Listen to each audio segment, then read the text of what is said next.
saya saat ini dengan situasi kabut yang sangat tebal, saya melihat suasana yang cukup gelap saat ini ya. Kabut menunjukkan, mohon maaf, saya melihat di sini ada situasi yang akan berkabut kembali di negeri ini.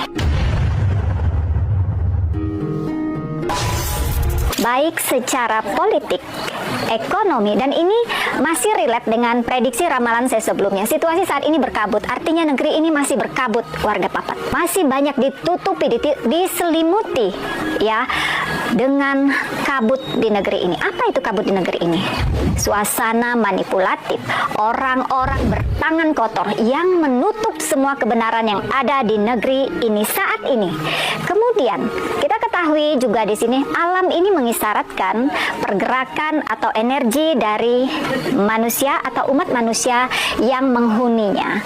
Dengan suasana yang berkabut ini setelah hujan yang cukup ekstrim barusan mengisyaratkan juga, mohon maaf, ke depan dalam pandangan mata batin saya saat ini akan terus terjadi ya, akan terus terjadi energi kegelapan, baik dari, mohon maaf, ekonomi. Kita belum ada saya melihat terjadi perubahan yang cukup signifikan, karena hari ini pun kita bisa melihat segala sesuatu masih dalam berbagai macam ya, dari PHK masih terus terjadi, kemudian harga-harga terus meningkat, BBM langka, harga beras naik, bahan pokok tetap terus naik. Ini bahkan sampai ke Desember saya melihat akan terus menanjak naik. Kemudian juga kondisi suhu politik di Indonesia saya melihat pun belum mereda. Ada berbagai macam intrik, dan saat ini pun saya melihat ya dari gambaran yang kemarin pernah saya ulas di awal Oktober, yaitu terjadi keracunan massal dari MBG ya, makan bergizi gratis yang diberikan kepada siswa dari tingkat SD, SMP, SMA, SMK di seluruh Indonesia yang menelan korban lebih dari 5.000 orang siswa, bahkan ada yang meninggal dunia di Jawa Barat. Ini adalah suatu peristiwa yang bukan kebetulan. Bisa kita lihat di sini berkabut, itu yang saya sampaikan tadi. Indonesia ini penuh dengan kabut, termasuk ini tadi. Ini bukan suatu kebetulan ya, bukan suatu kebetulan ketika terjadi keracunan massal. Ini bukan suatu kebetulan. Sudah saya sampaikan bahwa ada satu sistem, ada di sini juga seperti sabotase yang saya lihat ya dalam MBG ini. Ini bukan suatu kebetulan, karena begini, jika ini suatu kebetulan, kenapa harus terjadi di beberapa daerah secara berbarengan, hampir berbarengan, dan kemudian menelan ribuan ya, peristiwa yang hampir berjalan dalam satu peristiwa. Kemudian ini terjadi di beberapa kota ya, dan ini masih terjadi hingga detik ini, hingga hari ini. Lalu di sini apa tindakan dari pemerintah sendiri terhadap keracunan massal dari MBG ini? Tidak ada transparansi ya dari pemerintah kepada masyarakat. Apa yang menjadi sebab masih disalahkan adalah kalangan bawah. Padahal di sini kalau kita ketahui, saya mengulas kembali di negara-negara luar, Cina dan sebagainya melakukan juga makan bergizi gratis. Namun ketika terjadi hal seperti ini, ada menelan korban, maka yang didahulukan untuk di-reshuffle atau diganti adalah ketuanya. Namun saat ini Indonesia yang diganti atau yang disalahkan itu adalah para pekerja di kalangan bawah ya, mereka-mereka yang mungkin menyiapkan gitu ya, padahal ini kan kesalahan dari atas. Sistem ini kembali lagi seperti yang saya ulas sebelumnya adalah sistem yang keliru, yang harus dihentikan, kemudian harus dicek di laboratorium, kemudian dibenahi dulu baru dilanjutkan begitu ya. Jangan terus ini bergulir berjalan namun ini menelan korban. Apakah ini memang salah satu cara dari asing atau para kaum elit global yang ingin menguasai Indonesia? Karena hati-hati ketika generasi masa depan mulai dikasih dengan makanan-makanan yang tidak sehat, menimbulkan penyakit, otomatis 10-15 tahun ke atas ke depan, maka Indonesia tidak akan ada lagi orang-orang berkualitas.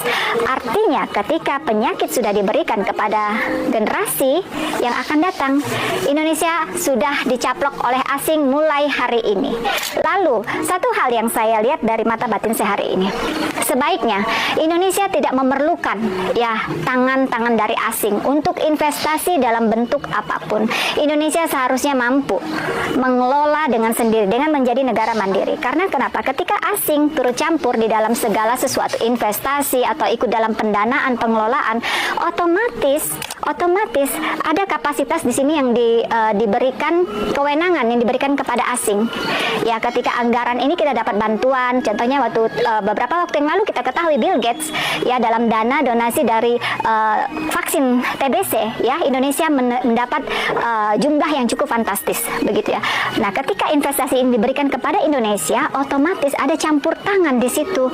Inilah yang berbahaya. Sebaiknya dilakukan oleh internal Indonesia. Indonesia ini memiliki kekayaan, kenapa tidak dikelola, kenapa tidak dibiayai, kenapa tidak diselenggarakan oleh bangsa sendiri sehingga sekuritas keamanan sangat terjamin. Inilah yang sebaiknya para pemimpin di negeri ini ya memiliki jiwa nasionalis yang cukup tinggi, cinta tanah air yang cukup tinggi, empati yang luar biasa sehingga benar-benar berpihak kepada rakyatnya. Baik, warga Papat, di sini saya melihat matahari mulai menuju terang ya. Ada keluar sedikit dari kegelapan, dari awan ya. Ini mengisyaratkan karena saya berbicara ini kan memberi pesan semesta saat ini ya, cahaya matahari mulai menerpa wajah saya saat ini.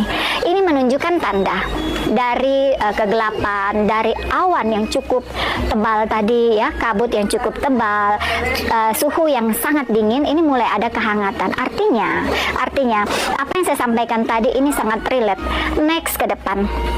Seperti yang sudah pernah saya sampaikan bahwa ini adalah era ya, semua segala sesuatu digodok, dibersihkan dari era kala bendu. Kemudian saya melihat di sini dari dampak gempa yang cukup besar di skala di atas 7 skala Richter akan mengakibatkan, mohon maaf sekali, semoga ini salah karena saya juga tidak menginginkan ada megatrust. Ya, megatrust inilah yang sudah terjadi dalam ramalan saya sebelumnya dan ini relate dengan ramalan Jayabaya, terjadi terbelahnya Pulau Jawa. Warga Papat, ini bukan menakut-nakuti, cuma saya merasakan ini getarannya semakin hari semakin besar dan ini berada di penghujung tahun 2025.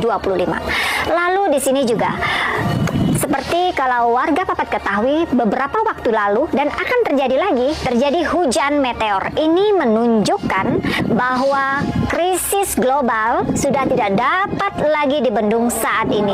Terjadi perubahan iklim yang cukup signifikan. Terjadi hujan meteor, ini menunjukkan bahwa warga Papat perlu ketahui lapisan oksigen yang ada di bumi ini, di bumi kita ini sudah sangat menipis. Ini dampak dari bahwa perilaku manusia, umat manusia yang sangat tidak memperhatikan bagaimana menjaga kestabilan antara manusia dengan alam. Disinilah hukum alam ini akan terus bertindak. Ini yang menyebabkan terjadinya ya, jika suatu saat the end of the world gitu ya, berakhirnya kehidupan di muka bumi ini bukan disebabkan oleh semesta yang menciptakan, namun penghuninya lah, manusianya lah yang tidak bisa berselaras dengan alam. Manusia yang mulai menjadi rakus, manusia yang mulai merasa dirinya adalah Tuhan yang ingin menciptakan dunia baru. Demikian warga Papat, prediksi pesan semesta saya kali ini dari Dieng Wonosobo, Jawa.